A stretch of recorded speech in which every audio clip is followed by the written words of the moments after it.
السلام علیکم دوستو، آپ سب کو کہانی گھر میں خوش آمدید۔ دوستو، آج جو کہانی میں آپ کو سنانے جا رہا ہوں اس کا نام ہے داستان ایمان فروشوں کی۔ داستان ایمان فروشوں کی کہانی ہے 11ویں صدی عیسوی میں سلطان صلاح الدین ایوبی کے دور کے ان واقعات کی کہ جب ملت اسلامیہ پر کفر اور غداری کے گہرے بادل چھائے ہوئے تھے اور سلطان صلاح الدین ایوبی ملت اسلامیہ کے شرازہ کو بکھرنے سے بچانے اور قبلہ اول کو کفار سے آزاد کرانے کی کوششوں میں مصروف تھا۔ تو دوستو، آئیے چلتے ہیں کہانی کے آج کے حصے کی طرف۔ جو ہی صلاح الدین ایوبی اپنی شاہانہ نشست پر بیٹھا، سرپٹ دوڑتے گھوڑوں کی ٹاپوں کی آوازیں سنائی دیں۔ گھوڑے جب مشلوں کی روشنی میں آئے تو سب نے دیکھا کہ 4 گھوڑے دائیں سے اور 4 بائیں سے دوڑے آ رہے تھے۔ ہر ایک پر ایک سوار تھا۔ ان کے پاس ہتھیار نہیں تھے۔ وہ ایک دوسرے کے آمنے سامنے آ رہے تھے۔ صاف ظاہر تھا کہ وہ ٹکرا جائیں گے۔ کسی کو معلوم نہیں تھا وہ کیا کریں گے۔ وہ ایک دوسرے کے قریب آئے تو دونوں فریقوں کے سوار رکابوں میں پاؤں جما کر کھڑے ہو گئے۔ پھر انہوں نے لگامیں ایک ایک ہاتھ میں کر لیں اور دوسرے بازو پھیلا دیے۔ دونوں اطراف کے گھوڑے بالکل آمنے سامنے آ گئے اور سواروں کی دونوں پارٹیاں ایک دوسری سے الجھ گئیں۔ سواروں نے ایک دوسرے کو پکڑنے اور گھوڑے سے گرانے کی کوشش کی۔ جب گھوڑے آگے نکل گئے تو 2 سوار جو گھوڑوں سے گر پڑے تھے ریت پر کلا بازیاں کھا رہے تھے۔ ایک طرف کے ایک سوار نے دوسری طرف کے ایک سوار کو ایک بازو میں جکڑ کر اسے گھوڑے سے اٹھا لیا تھا اور اسے اپنے گھوڑے پر ڈال کر لے جا رہا تھا۔ ہجوم نے اس قدر شور بپا کیا کہ اپنی آواز اپنے آپ کو بھی نہیں سنائی دیتی تھی۔ یہ سوار اندھیرے میں غائب ہوئے تو دونوں طرف سے 4 اور گھوڑے آئے اور اسی طرح مقابلہ ہوا۔ اس طرح 8 مقابلے ہوئے اور اس کے بعد شتر سوار آئے۔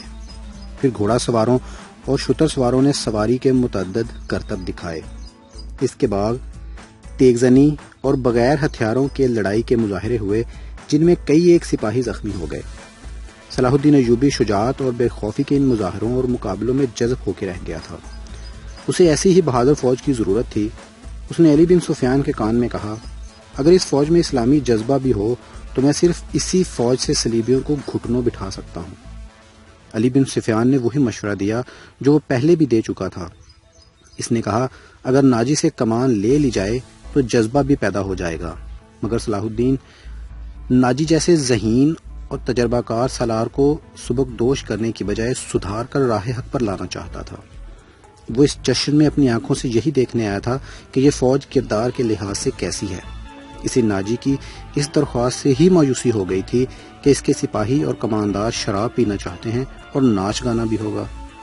صلاح الدین ایوبی نے اس کی درخواست اس وجہ سے منظور کی تھی کہ وہ دیکھنا چاہتا تھا کہ یہ لشکر کس حد تک عیش و عشرت میں ڈوبا ہوا ہے۔ بہادری، شاہ سواری اور تیگ زنی وغیرہ کے مظاہروں اور مقابلوں میں تو یہ فوج عسکری اور جنگی معیار پر پوری اترتی تھی، مگر کھانے کا وقت آیا تو یہ فوج بدتمیزوں، بلانوشوں اور ہنگامہ پرور لوگوں کا بے قابو ہجوم بن گئی۔ کھانے کا انتظام وسیع و عریض میدان میں کیا گیا تھا۔ ایک طرف فوج کے کم و بیش 2000 آدمیوں کے لیے کھانا چنا گیا تھا اور ان سے ذرا دور صلاح الدین ایوبی اور دیگر بڑے مہمانوں کے کھانے کا انتظام تھا۔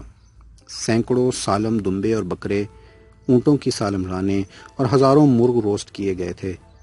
دیگر لوازمات کا کوئی شمار نہ تھا اور سپاہیوں کے سامنے شراب کے چھوٹے چھوٹے مشکیزیں اور صراحیاں رکھ دی گئی تھیں۔ سپاہی کھانے اور شراب پر ٹوٹ پڑے، گٹاگٹ شراب چڑھانے لگے اور مار کا آرائی ہونے لگی۔ صلاح الدین ایوبی یہ منظر دیکھ رہا تھا اور خاموش تھا۔ اس کے چہرے پر کوئی ایسا تاثر نہیں تھا جو یہ ظاہر کرتا ہے کہ وہ کیا سوچ رہا ہے۔ اس نے ناجی سے صرف اتنا پوچھا، 50,000 فوج میں سے آپ نے یہ سپاہی دعوت کے لیے کس طرح منتخب کیے تھے؟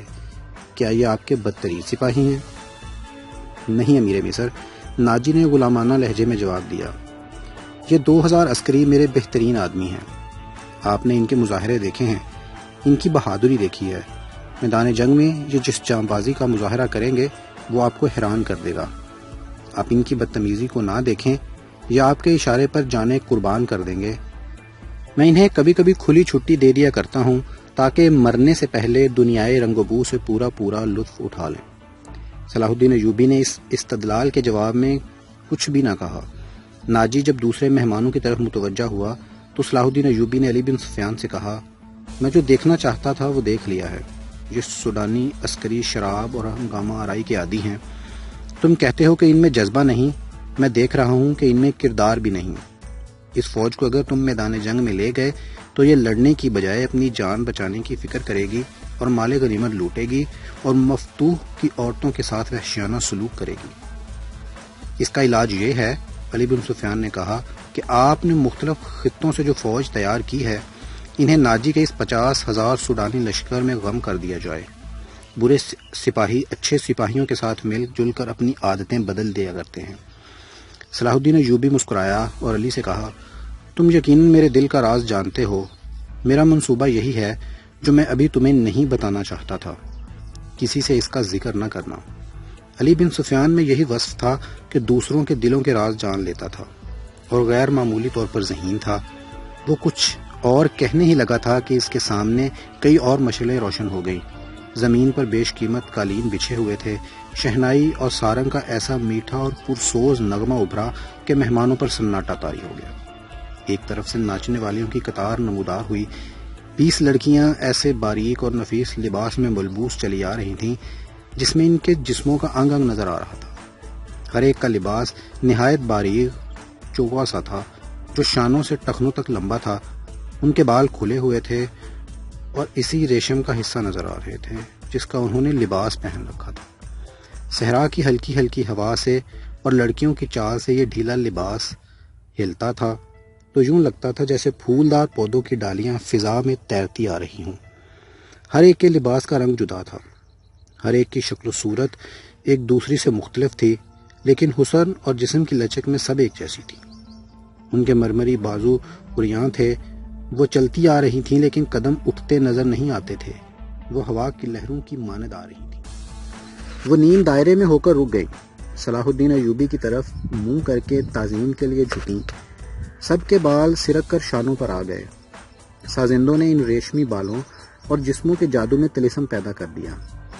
2 سیاہ فام دیو ہیکل حبشی جن کی کمر کے گرد چیتوں کی کھالیں تھیں، ایک بڑا سا ٹوکرا اٹھائے تیز تیز قدم چلتے نظر آئے اور ٹوکرا لڑکیوں کے نیم دائرے کے سامنے رکھ دیا۔ ساز سپیروں کی بین کی دھن بجانے لگے۔ حبشی مست سانڈوں کی طرح پھنکارتے غائب ہو گئے۔ ٹوکرے میں سے ایک بہت بڑی کلی اوپر کو اٹھی اور پھول کی طرح کھل گئی۔ اس پھول میں سے ایک لڑکی کا چہرہ نمودار ہوا اور پھر وہ اوپر کو اٹھنے لگی۔ یوں لگتا تھا جیسے یہ سرخ بادلوں میں سے چاند نکل رہا ہو۔ یہ لڑکی اس دنیا کی معلوم نہیں ہوتی تھی۔ اس کی مسکراہٹ بھی عرضی نہیں تھی، اس کے بالوں کی چمک بھی مصر کی کسی لڑکی کی چمک سے نہیں لگتی تھی، اور جب لڑکی نے پھول کی چوڑی پتیوں میں سے باہر قدم رکھا تو اس کے جسم کی لچک نے تماشائیوں کو مسحور کر دیا۔ علی بن سفیان نے صلاح الدین ایوبی کی طرف دیکھا، اس کے ہونٹوں پر مسکراہٹ تھی۔ صلاح الدین ایوبی نے مسکرا کر اس کے کان میں کہا، مجھے توقع نہیں تھی کہ یہ اتنی خوبصورت ہوگی۔ ناجی نے صلاح الدین ایوبی کے پاس آ کر کہا، امیر مصر کا اقبال بلند ہو، اس لڑکی کا نام زکوئی ہے، اسے میں نے آپ کی خاطر سکندریہ سے بلایا ہے۔ یہ پیشہ ور رقاصہ نہیں اور یہ عصمت فروش بھی نہیں، رقص سے اسے پیار ہے، شوقیہ ناچتی ہے، کسی محفل میں نہیں جاتی۔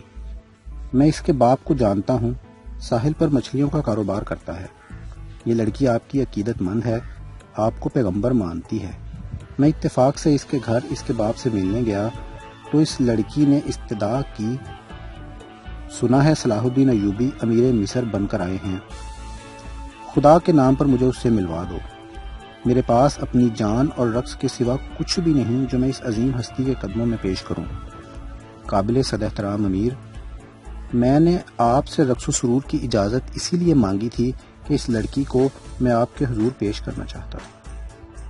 آپ نے اسے بتایا تھا کہ میں اپنے سامنے کسی لڑکی کو رقص اور عریانی کی حالت میں نہیں دیکھ سکتا۔ صلاح الدین ایوبی نے کہا، یہ لڑکیاں جنہیں آپ ملبوس لائے ہیں بالکل ننگی ہیں۔ عالی مقام ناجی نے کھسیانہ ہو کر جواب دیا، میں نے بتایا تھا کہ امیر مصر رقص کو ناپسند فرماتے ہیں، لیکن یہ کہتی تھی کہ وہ میرا رقص پسند کریں گے کیونکہ میرے رقص میں دعوت گناہ نہیں، یہ ایک باعصمت لڑکی کا رقص ہوگا۔ میں ایوبی کے حضور اپنا جسم نہیں اپنا فن پیش کروں گی۔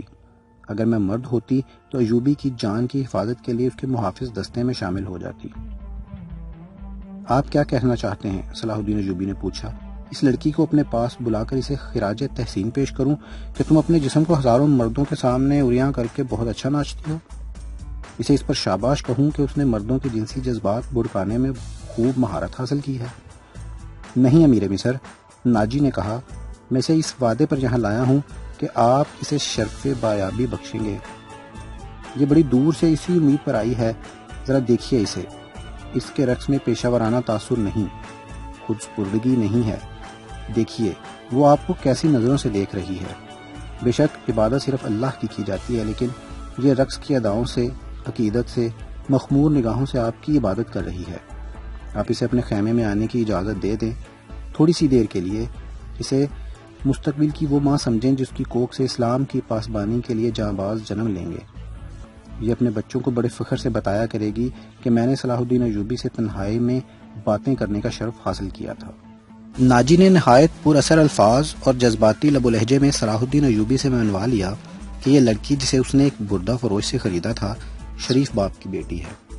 اس نے صلاح الدین ایوبی سے کہلوا لیا کہ اچھا اسے میرے خیمے میں بھیج دینا۔ زکوئی نہایت آہستہ آہستہ جسم کو بل دیتی اور بار بار صلاح الدین ایوبی کی طرف دیکھ کر مسکراتی تھی۔ باقی لڑکیاں اس کے گرد تتلیوں کی طرح جیسے اڑ رہی ہوں۔ یہ اچھل کود والا رقص نہیں تھا۔ مشعلوں کی روشنی میں کبھی تو یوں لگتا تھا جیسے ہلکے نیلے شفاف پانی میں جل پریاں تیر رہی ہوں۔ چاندنی کا اپنا ایک تاثر تھا۔ صلاح الدین ایوبی کے متعلق کوئی نہیں بتا سکتا کہ وہ گمسم بیٹھا کیا سوچ رہا تھا۔ ناجی کے سپاہی جو شراب پی کر ہنگامہ بپا کر رہے تھے، وہ بھی جیسے مر گئے تھے۔ زمین اور آسمان پر وجد طاری تھا۔ ناجی اپنی کامیابی پر بے حد مسرور تھا اور رات گزرتی جا رہی تھی۔ دوستو، امید ہے آپ کو ہماری آج کی ویڈیو پسند آئی ہوگی۔ مزید اچھی اور معلوماتی ویڈیوز کے لیے میرے چینل کو سبسکرائب کرنا اور بیل آئیکن کے بٹن کو پریس کرنا مت بھولیے گا تاکہ ہماری آنے والی ویڈیوز کی اطلاع آپ کو بروقت ملتی رہے۔ شکریہ۔ اللہ حافظ۔